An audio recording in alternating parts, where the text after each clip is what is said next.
It's Monday, which means it's time to look at what's happening in the world of Marvel Contest of Champions. News, information, funny things. Like, just for clarity, if anybody was watching this video yesterday, it is intended as a comedy video going over the 1-star reviews that people have left in Marvel Contest of Champions and maybe the less unfavorable ones and why they didn't, like, you know, the game isn't suitable for them anymore. They don't like it. So let's get into the more hard-hitting things of information and important things the community should know with MCOC. So first of all, Raid's Assault buff.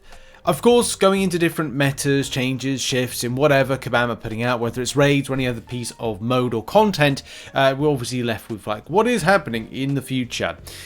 And to give an answer to two burning questions, but I think one important one in shape and form of Purgatory, and will she feel like she's nerfed going into some of the other raid seasons, or sorry, raids releases. Kabam have said that the Assault should be next raids, and kind of like, you know, the buff for Assault based, I think, champions, because a lot of the time people who have the Assault option for their role don't really feel like some of the champions are viable, fun, or, you know, interactive and stuff. I mean, they are, but it's like not in the kind of way that you might hope they are.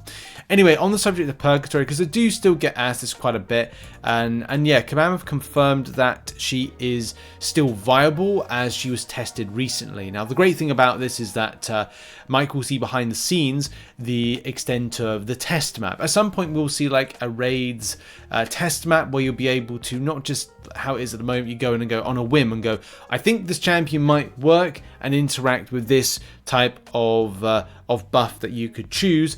Oh, it doesn't work how I thought it would, and therefore, okay, this was a mistake, and this is going to cost me units, cost me time, or piss off people in my alliance because I haven't chosen right, and therefore jeopardizes the alliance's you know, raid week.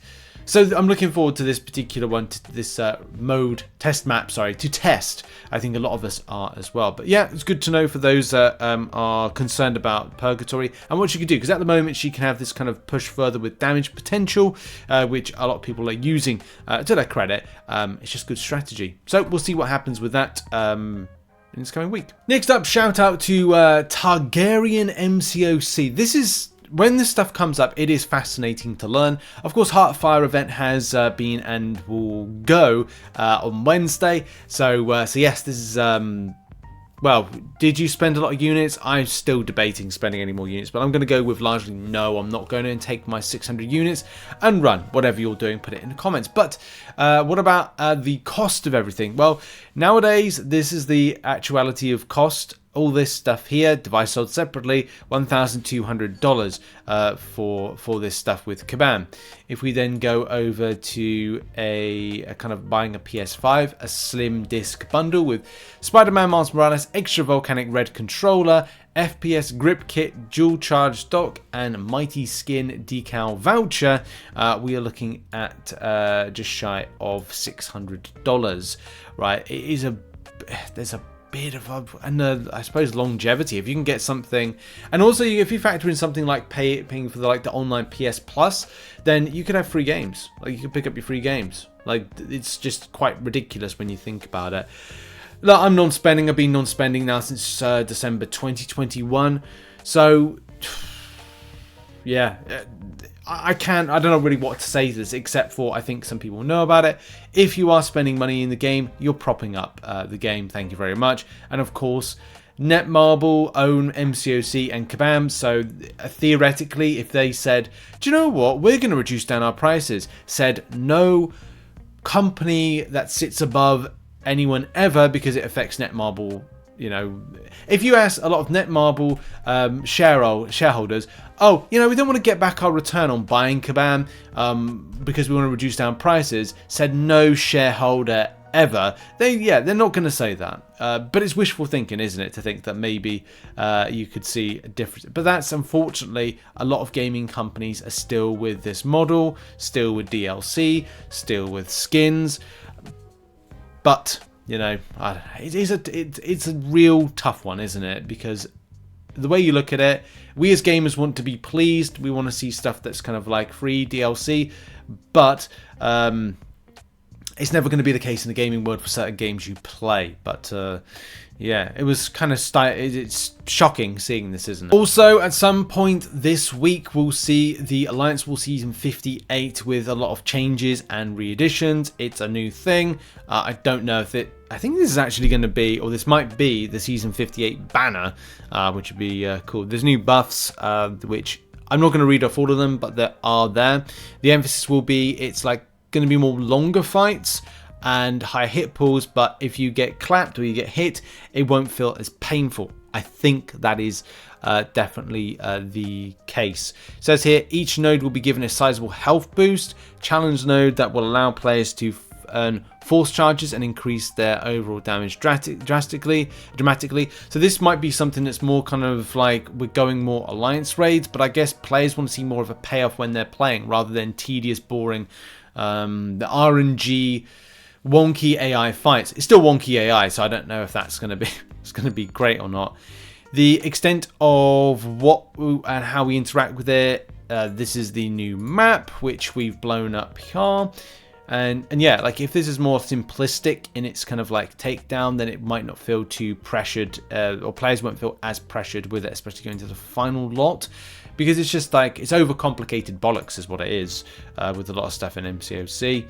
Scoring changes, what a boss kill is, completion, attack bonus, defender diversity. I'm not getting into the piddly crap of this because there will be a bigger conversation of like how Alliance is set up, structure, strategy, and other stuff like that, which is just going to take an overall kind of like mind F, I must admit. The solo event has seen some changes as well with milestones, which you can see here. The Valiant one, which we've got on screen right now, sees one tier 6 class catalyst selector, one tier 6 basic, 4 tier 3 alpha, that's nice. One generic 7-star 1 to 2 gem, that's actually pretty good, and one tier 4 alpha catalyst. Whether or not you think that's a value, again, that's down to player perspective. And of course, just having 4 milestones. I don't know if there's any plans for more. Seasonal reward changes. The Radiance amount has been confirmed for wherever you sit for your alliance. Keep note of that wherever this is, because it's important for farming. We've already gone over Radiance changes recently, so yeah, there's the farming elements of it, because you'll need to farm them, you need to hoard them or keep them and then use them to buy more rarer things, and the rarer things cost them more Radiance. No shit, Sherlock. Anyway, there's no bans on this particular season, which is strange, but I guess it's because it's a new thing. They're trying out some stuff. For the run of Alliance Wars, there'll be no tactics. That will come in Season 59 for this. You want to concentrate on the new map design, the new node combinations, and plan for execution of this map. And from Kabam's perspective, they're looking for feedback. If Kabam make a mistake with this, they make a mistake with this. I'm in catch-22. I believe in this mode being changed drastically and going to a way that is more fun, engaging, and interesting, especially for everyone, because a large quantity of people get bored of Alliance Wars because it's been the same on repeat for such a long time.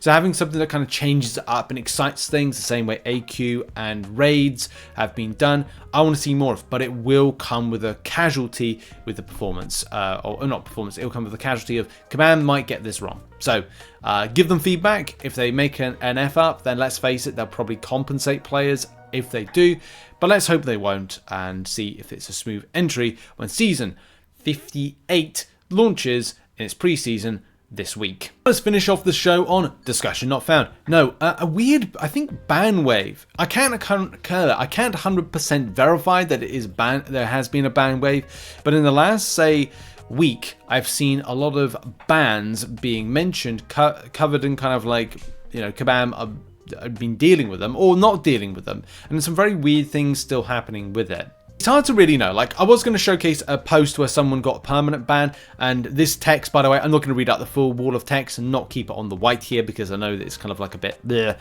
Anyway, long story short, with that particular post, that player played someone else's account. Now, this is all weird, isn't it? Because you don't know whether or not the first person initially was like, oh, they got like a temporary ban, they used a cheat, gave the account to somebody, and therefore, you know, the account kind of like got flagged by Kabam. The player who said, oh, I've got this mate, I'm just going to give him their account, like, oh, they might play it in a different country, therefore alerting to Kabam for something a bit dodgy, or they bought an account and therefore they've picked it up in a new location and alerted to Kabam.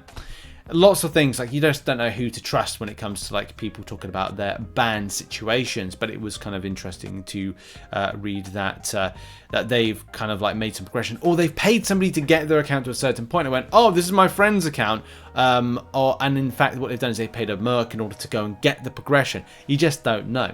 The same thing when it comes to another instance of somebody, without kind of going into too much details with this player claimed that they had 100% in Necropolis several months ago, and that they got permabanned because of Necropolis-based activity. And yeah, again, similar situation. You don't know whether or not they gave the account to somebody in order to go and do something, and the person they might have paid the money to might have then used a mod for this. I still don't know why people still do this, where they go, oh, I'm going to pay somebody, and the person to kind of like get through some content, and they go, yeah, here's your account back. I did it in about 1 hour because I'm a pro, and then you kind of go, you know, these people don't question it and go, wait, I paid you to do Necropolis, you finished it in about an hour. Yeah, that seems right, doesn't it? Then when Kabam kind of go to check this stuff and then go, I wish Necropolis runs actually only took 30 minutes, you go, well, what? Why? How? You silly fool. You even further silly fool. Because even if Kabam's like system, and you hope that it's correct, because this is worse than, you know, I said about, oh, somebody jeopardized a 3.9 million account. Well, this is somebody that's now jeopardized a 5.4 million rated account. So, I don't know. I really don't. It's crazy. It is absolutely crazy when people do this and take the risk with an account like this. This is a perfectly viable account to kind of do content with. Yes, it may be stuff in game that's kind of like, you know, beyond skill levels. I mean, I don't think I'm the most skilled person in the world when it comes to this game, but I've done Epic of Pain. I've got technically two rank 4 7 stars, and I just need to do 9.2 in this next month to get a third one. And yeah, like I managed to get through it. And people out there, you are doing this. Like, it is tough. Like, the MCOC is tough for some players and is easy for the hyper skilled. But we're all in it together to get through stuff. And you can get through it. It's tough, but please don't resort to kind of like this stuff, because it will... What's the point of losing everything that you worked so hard over the years to do? Anyway, that's public service announcement, and I'll return you back to normal viewing. Thank you very much for watching this edition of the MCN. Should be a very busy week. We've got a new Phoenix kind of event, Dark Phoenix, fight her, kill her, and whatever. And then we've got over to MCOC PC version coming out on, I think, Wednesday or Thursday. I want to say Thursday or Friday. Anyway, thanks for watching. See you soon. Bye.